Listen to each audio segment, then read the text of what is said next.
Hello everyone, this is Rufi from ProSmart CarTechs. We have installed IGLA anti-theft system on this beautiful car, which is a 2023 SL63 Mercedes AMG, and we're gonna see how it works in this car. Okay, we open the door.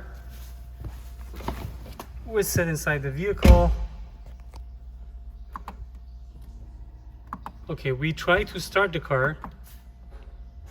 But as you see, when I push the button, nothing happens and the car won't start because we have not entered the pin code that we have initialized before. Now this time we turn the ignition off. We open and close the door to kind of make it faster.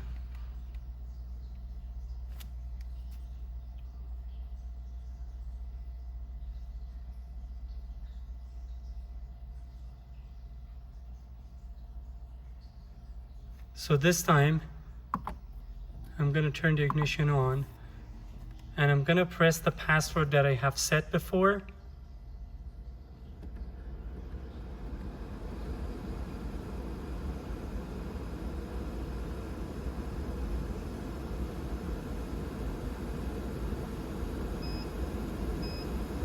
So as you heard, it beeps 2 times. It means that the code is confirmed and it's ready for a start.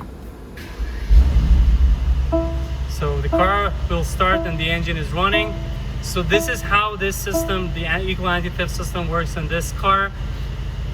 Call us today, protect your car. We offer the best price on the market. Thank you and have a great day.